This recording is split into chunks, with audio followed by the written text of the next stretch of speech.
The Last Leaf by O. Henry. In a little district west of Washington Square, the streets have run crazy and broken themselves into small strips called places. These places make strange angles and curves. One street crosses itself a time or two. An artist once discovered a valuable possibility in this street. Suppose a collector with a bill for paints, paper, and canvas should, in traversing this route, suddenly meet himself coming back, without a cent having been paid on account.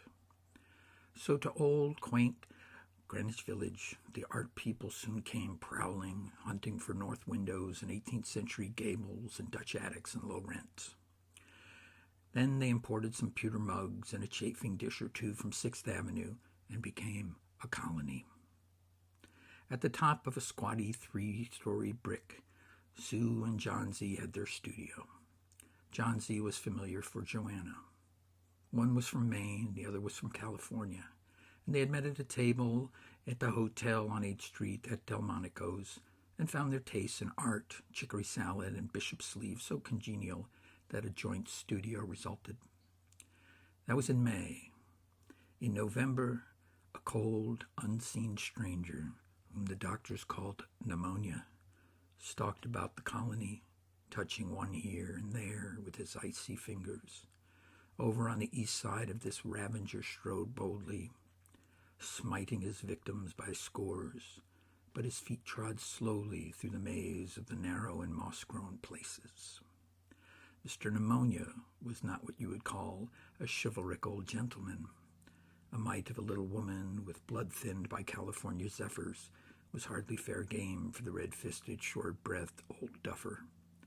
But Johnsy he smote, and she lay, scarcely breathing, on her painted iron bedstead, looking through the small Dutch window panes at the blank side of the next brick house. One morning, the busy doctor invited Sue into the hallway with a shaggy gray eyebrow. She has 1 in, let's say 10 chances, he says, as he shook down his mercury thermometer, and that chance is for her to want to live. This way people have of lining you on the side of the undertaker makes the entire pharmacopoeia look silly. Your little lady has made up her mind that she's not going to get well. Has she anything on her mind? She wanted to paint the Bay of Naples someday, said Sue. Paint? Bah! Has she anything on her mind worth thinking twice, like a man, for instance? A man? Said Sue, with a Jew's harp twang in her voice. Is a man worth... but no, doctor, there's nothing of the kind. Well, it is the weakness, then, said the doctor. I will do all that science, so far as it may filter through my efforts, can accomplish. But whenever my patient begins to count the carriages in a funeral procession, I subtract 50% from the curative powers of medicines. If you will get her to ask one question about the new winter styles and cloak sleeves, I will promise you a 1 in 5 chance for her instead of 1 in 10. After the doctor had gone, Sue went into the workroom and cried. Then she went swaggering into Johnsy's room with her drawing board, whistling ragtime. Johnsy lay, scarcely making a ripple under the bedclothes, with her face towards the window. Sue stopped whistling, thinking she was asleep. She arranged her board and began a pen and ink drawing to illustrate a magazine story. Young artists must pave their way to art by drawing pictures for magazine stories that young authors write to pave their way to literature. As Sue was sketching a pair of elegant horseshoe riding trousers and a monocle on the figure of the hero, an Idaho cowboy, she heard a low sound, several times repeated, and so she went quickly to Jonesy's bedside. Her eyes were open wide. She was looking out the window and counting backwards. 12, she said, and a little later, 11, and then 10, and then 9, and then 8, and then 7. Sue looked solicitously out the window. What was there to count? There was only a bare, dreary yard to be seen and the blank side of a brick house 20 feet away, and an old ivy vine gnarled and decayed at the roots, climbing halfway up the brick wall. The cold breath of autumn had stricken its leaves from the vine until its skeleton branches clung almost bare to the crumbling bricks. What is it, dear? Asked Sue. 6, said Johnsy almost in a whisper. They're falling faster now. 3 days ago there were almost 100. It made my head ache to count them. But now it's easy. There goes another one. There are only 5 left now. 5 what, dear? Tell your Sudsy. Leaves on the ivy vine. When the last one falls, I must go too. I've known that for 3 days. Didn't the doctor tell you? Oh, I've never heard such nonsense, complained Sue with magnificent scorn. What have old ivy leaves to do with your getting well? And you used to love that vine so, you naughty girl. Don't be goosey. Why, the doctor told me this morning that your chances for getting well real soon were, let's see exactly what he said. He said the chances were 10 to 1. Why, that's almost as good a chance as we have in New York when we ride on the streetcars or walk past a new building. Try to take some broth now. Let Sudsy go back to her drawing so she can sell the editor man with it, buy some port wine for her sick child, and pork chops for her greedy self. You needn't get any more wine, said Johnsy, keeping her eyes fixed out the window. There goes another. No, I don't want any broth. That leaves just 4. I want to see the last one fall before it gets dark, and then I'll go too. Johnsy, dear, said Sue, bending over her, will you promise me to keep your eyes closed and not look out the window until I am done working? I must hand those drawings in by tomorrow. I need light, or I would draw the shade down. Couldn't you draw in the other room? Asked Johnsy coldly. I'd rather be here with you, said Sue. Besides, I don't want you to keep looking at all those silly ivy leaves. Tell me as soon as you have finished, said Johnsy, closing her eyes and lying white as still as a fallen statue, because I want to see the last one fall. I'm tired of waiting. I'm tired of thinking. I want to turn loose my hold on everything and go sailing down, just like one of those poor, tired leaves. Try to sleep, said Sue. I must call Berman up to be my model for the old hermit miner. I'll not be gone a minute. Don't try to move until I get back. Old Berman was a painter who lived on the ground floor beneath them. He was past 60, and he had a Michelangelo's Moses beard curling down from the head of a satyr along the body of an imp. Berman was a failure at art.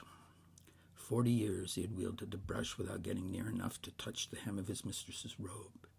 He had been always about to paint a masterpiece, but he had never yet begun it. For several years he had painted nothing, except now and then a daub and a line of commercial advertising. He earned a little by serving as a model to those young artists in the colony who could not pay the price of a professional. He drank gin to excess and still talked of his coming masterpiece. For the rest, he was a fierce little old man who scoffed terribly at softness in anyone, and who regarded himself as a special mastiff in waiting to protect the 2 young artists in the studio above. Sue found Berman smelling strongly of juniper berries in his dimly lighted den below. In one corner was a blank canvas on an easel that had been waiting for 25 years to receive the first line of the masterpiece. She told him of Johnsy's fancy, and how she feared she would, indeed, light and fragile as a leaf herself, float away when her slight hold upon the world grew weaker. Old Berman, with his eyes red, plainly streaming, shouted his contempt and derision for such idiotic imaginings. "Was?" he cried.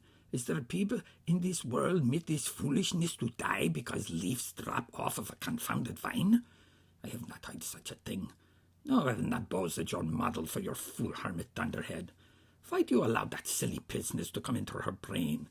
Ah, that poor little Miss Johnsy."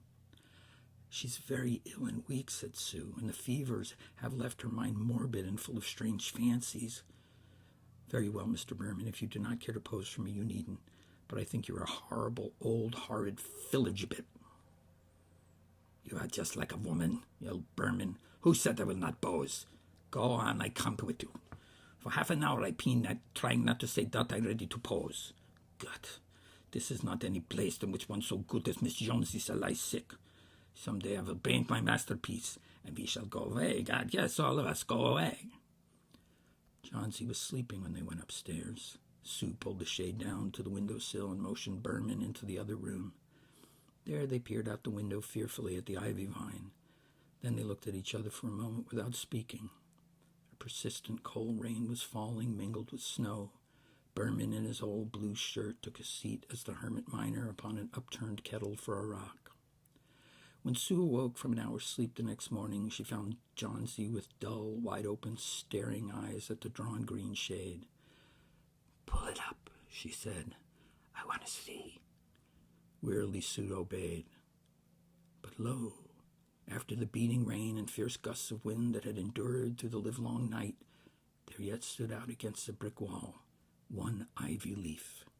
It was the last one on the vine, still dark green near its stem, with serrated edges tinted with the yellow of disillusion and decay. It hung bravely from the branch some 20 feet above the ground. "It is the last one," said Johnsy. "I thought it would surely fall during the night. I heard the wind. It will fall today, and I shall die at the same time." "Dear, dear," said Sue, leaning her worn face down to the pillow. "Think of me. If you won't think of yourself, what would I do?" But Johnsy did not answer. The lonesomest thing in all the world is a soul when it is making ready to go on its mysterious far journey. The fancy seemed to possess her more strongly, as one by one the ties that bound her to friendship and to the earth were loosened.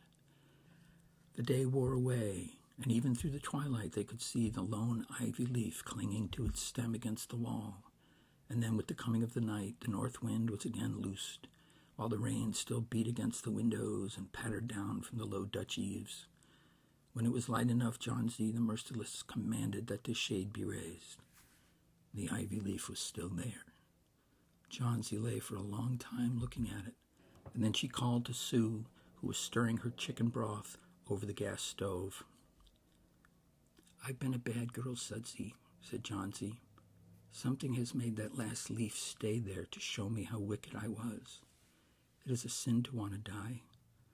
You may bring me a little broth now and some milk with a little port in it, and no, bring me a hand mirror first, and then pack some pillows about me. I will sit up and watch you cook." An hour later she said, "Sudsy, someday I hope to paint the Bay of Naples." The doctor came in the afternoon, and Sue had an excuse to go into the hallway as he left. "Even chances," said the doctor, taking Sue's thin, shaking hand in his. "With good nursing you'll win. And now I must see another case I have downstairs. Berman is his name, some kind of artist. I believe pneumonia, too. He is an old, weak man, and the attack is acute. There is no hope for him, but he goes to the hospital today to be made more comfortable." The next day the doctor said to Sue, "She's out of danger. You won. Nutrition and care now, that's all." And that afternoon Sue came to bed where Johnsy lay, contentedly knitting a very blue and very useless woolen shoulder scarf, and put one arm around her, pillows and all. "I have something to tell you, White Mouse," she said. "Mr. Berman died of pneumonia today in the hospital. He was ill only 2 days. The janitor found him in the morning of the first day in his room downstairs, helpless with pain. His shoes and clothing were wet through and icy cold. They couldn't imagine where he had been on such a dreadful night. And then they found a lantern still lighted, and a ladder that had been dragged from its place, and some scattered brushes and a palette with green and yellow colors mixed on it. And, well, look out the window, dear, at that last ivy leaf on the wall. Didn't you ever wonder why it never fluttered or moved when the wind blew? Ah, darling, it's Berman's masterpiece. He painted it the night the last leaf